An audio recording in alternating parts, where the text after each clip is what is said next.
All right, here we are at the top of the hour. Good morning, everyone. We will go ahead and get started. All right. So I am Renee Stutes, the Underwriting Specialist with Golden Care USA. My background includes a bachelor's in health science, a master's in leadership, and years of teaching allied health courses and directing programs here in Houston. Before joining Golden Care, I spent over 3 years with Manhattan Life, helping launch and grow Omniflex, something that I'm proud and passionate about. So today I want to cover with you guys the key underwriting challenges and share some resources to help you close sales more effectively. And I really hope that you find this webinar informative and practical. But before we kick things off, let's shine a spotlight on the Golden Care goodies. We're not just talking about top-notch products here. We've got your back with all-around support too, with gems like InstaPivot and nifty comparison tools like StratDecision.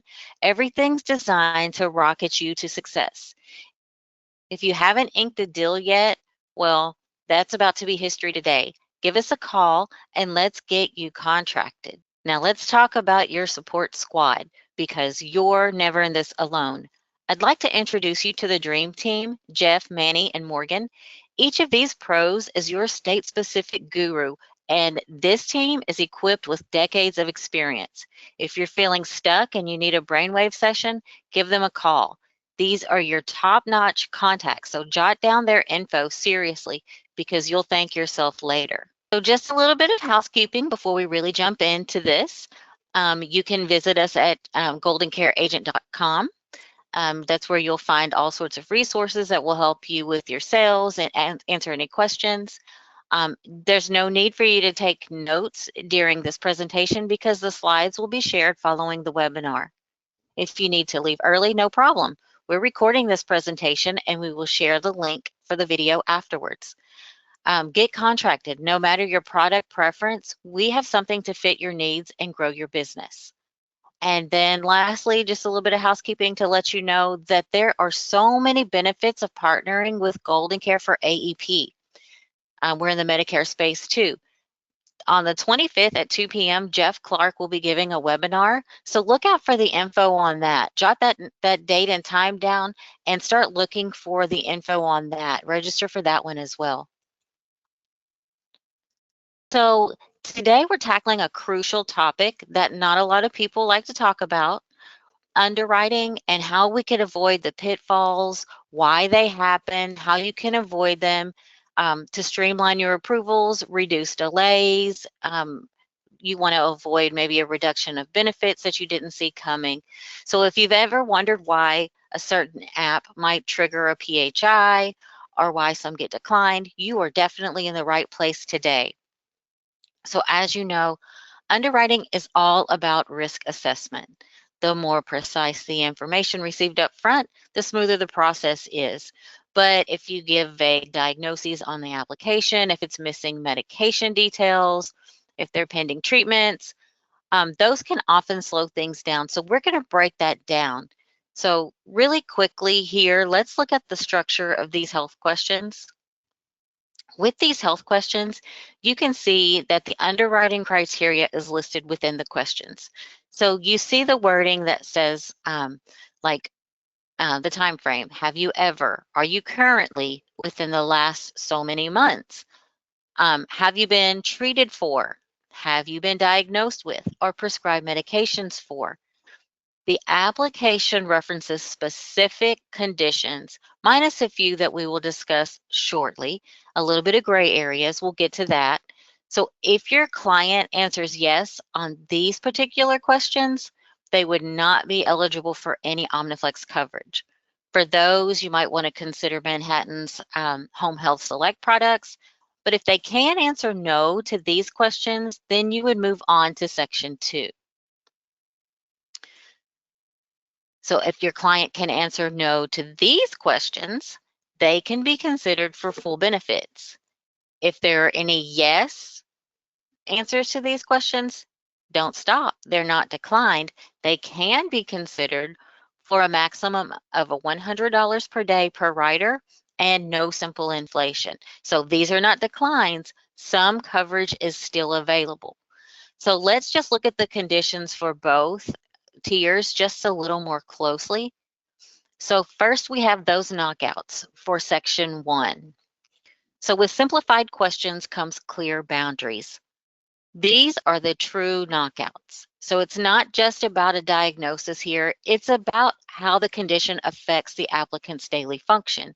If they can't independently manage bathing, dressing, eating, or safely getting around without help, that's a claim risk. Are they needing help to get out of a chair? Are they relying on assistance to eat? Do they forget their medications? So that's the kind of functional impact underwriting cares about. Now, one of the gray areas it says is cognitive issues. So let's talk about that one specifically because it doesn't say like Alzheimer's disease, dementia per se. We're saying cognitive. So we all misplace our phone from time to time. A person with a cognitive impairment might pick up the remote and try to make a phone call. Everyday forgetfulness versus confusion about purpose and function. You might forget a word in a conversation.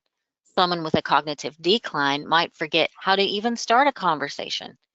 So a simple life example would be, we might forget we left something in the microwave, and someone with a cognitive issue might forget how to use the microwave at all.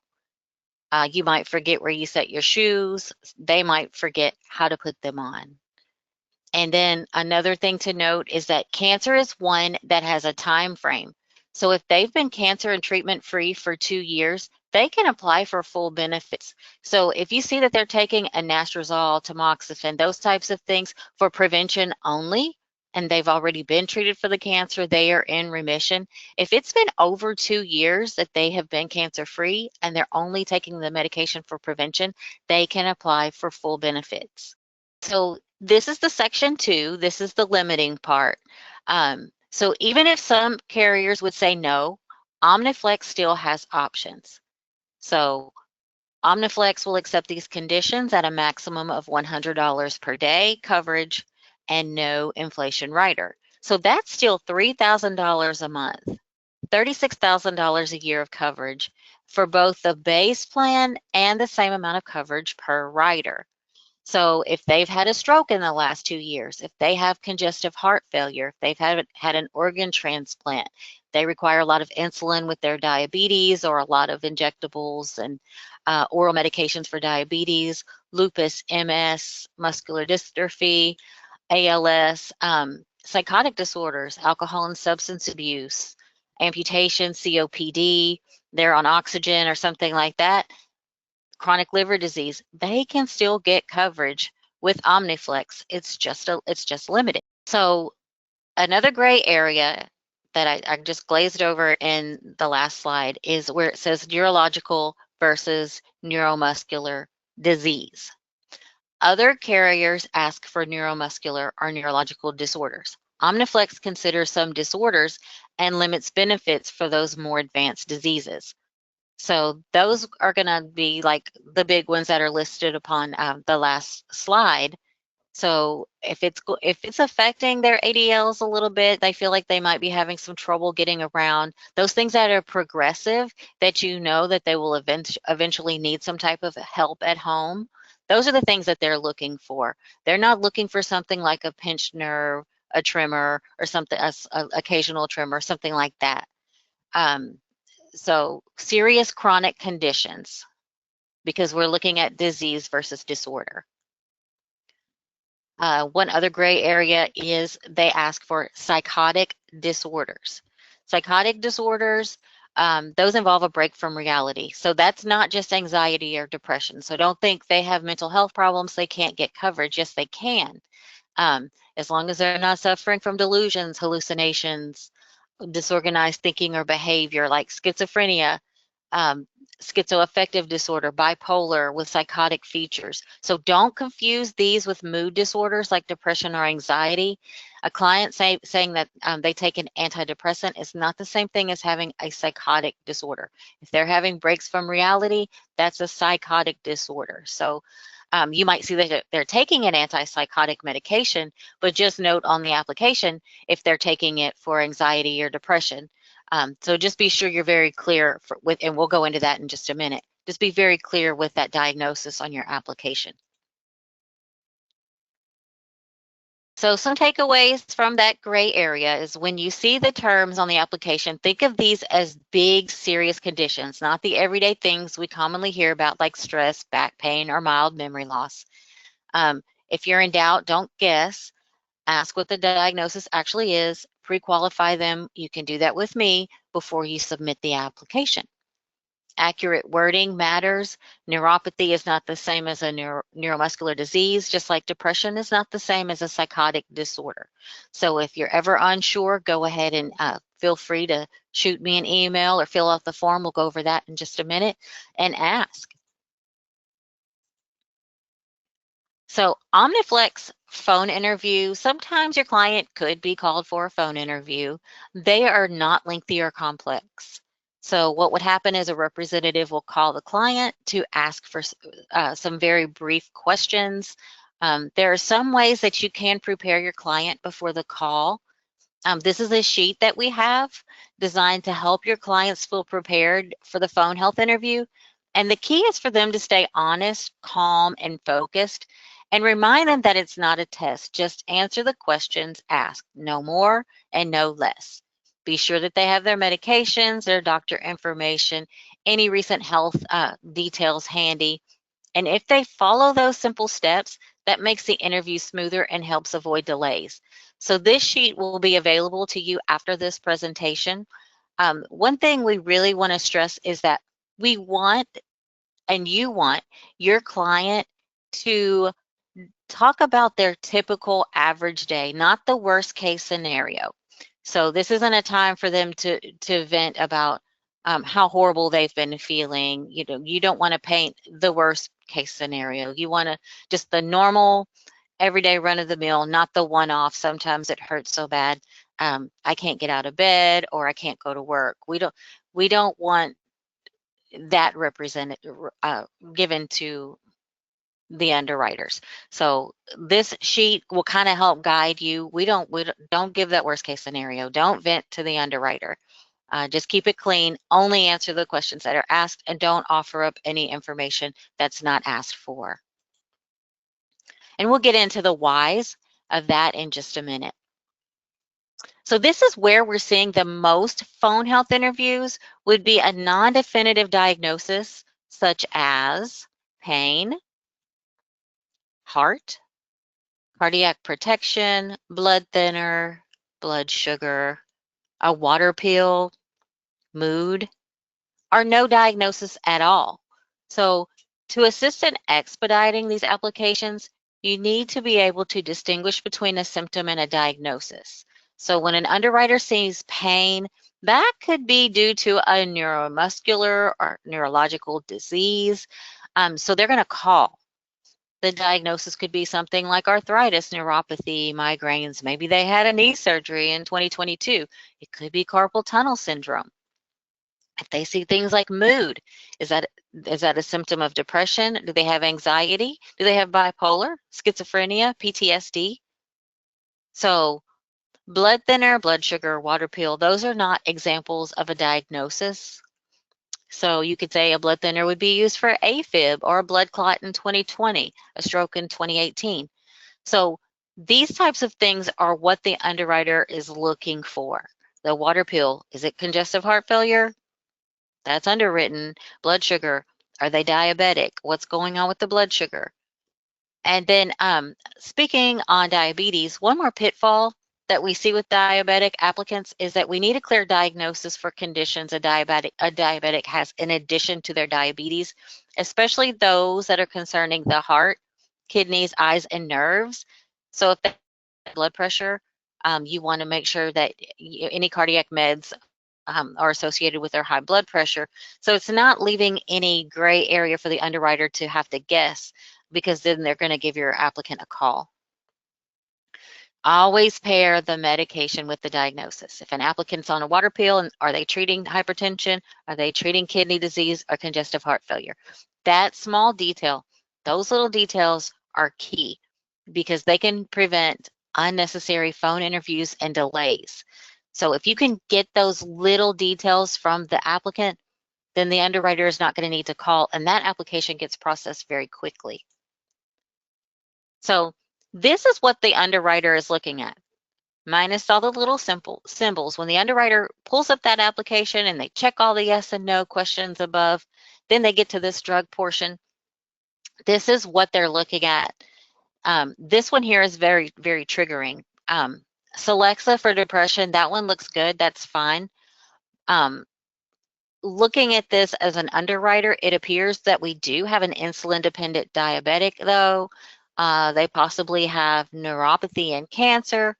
So let's look at what the problems are here, the problems that an underwriter would have with this section. So we saw that they were taking Celexa. That tells us it's used for depression. That diagnosis on there was clear. There was no concern there. But then they have carvedilol. The first instinct in here is to check for heart conditions.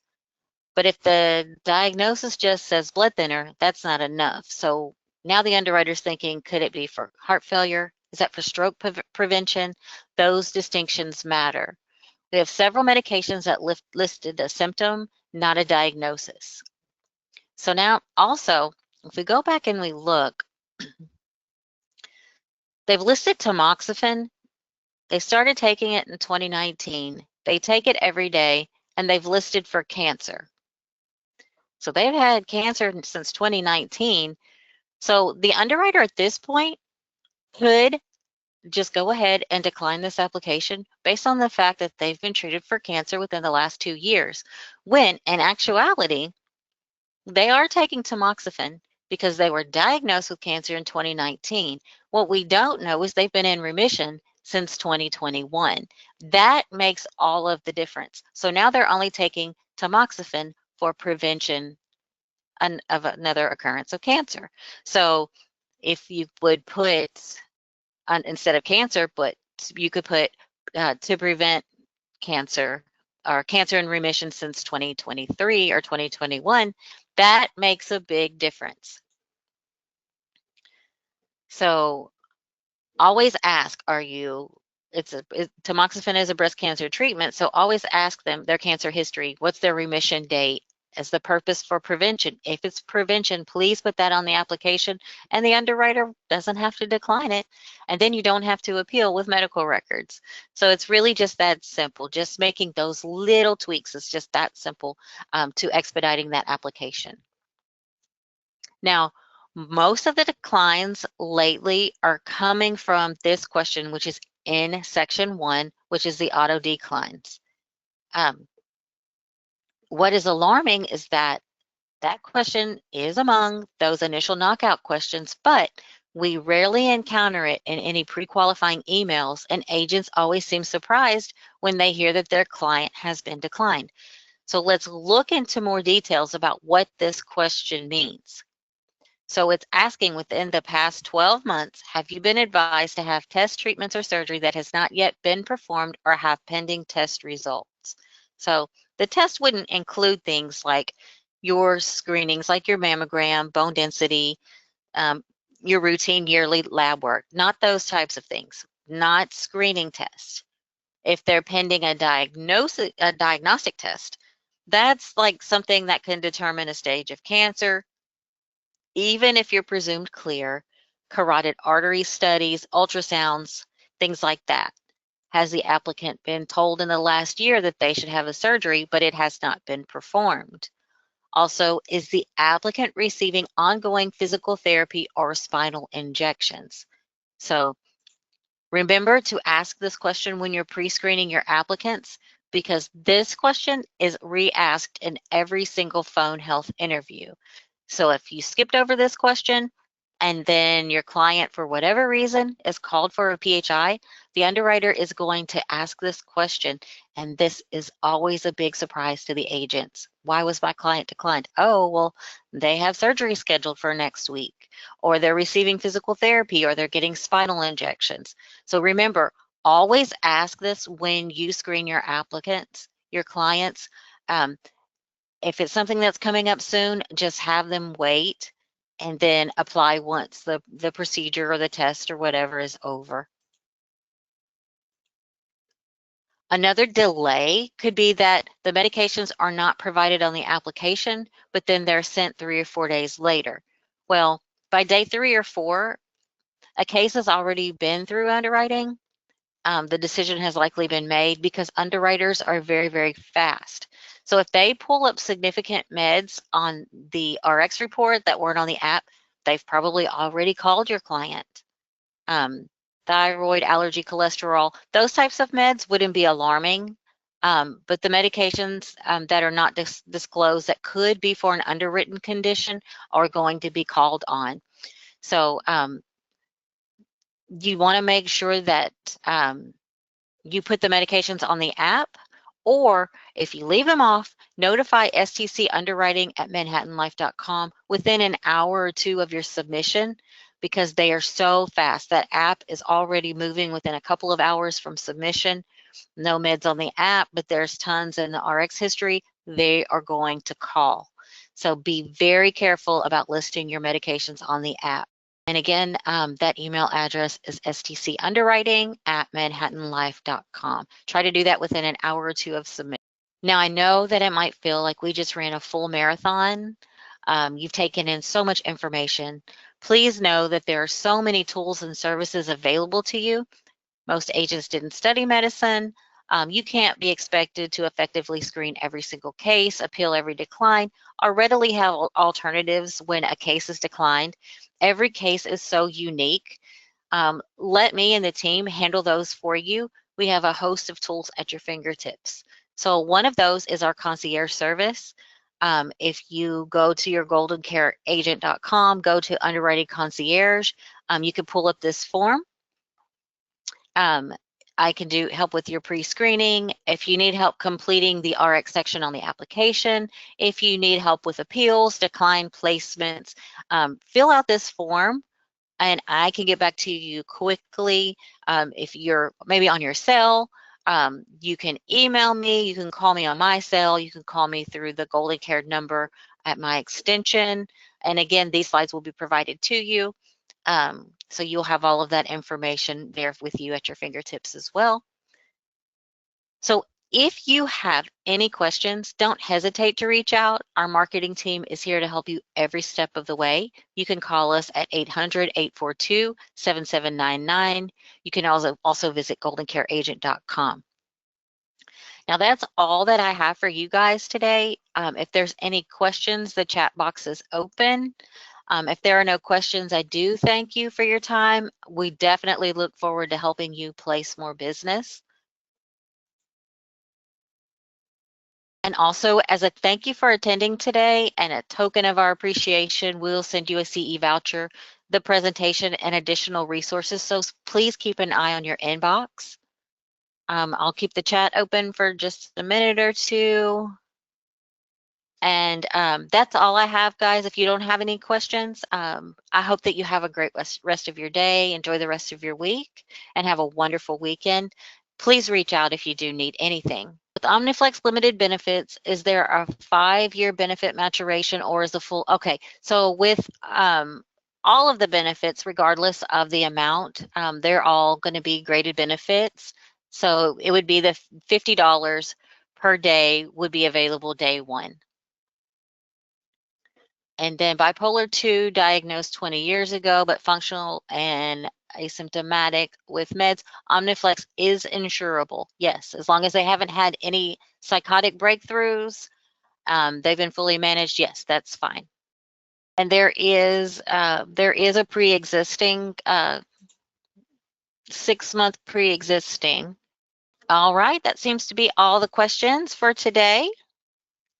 I hope you all have a great day, and we'll talk again next time. Goodbye, everybody. Golden Care is looking forward to serving you with new tools, new products, new innovations, and always the best support in the business to help you succeed in 2022. So give us a call at 800-842-7799 or check out our website at www.goldencareagent.com.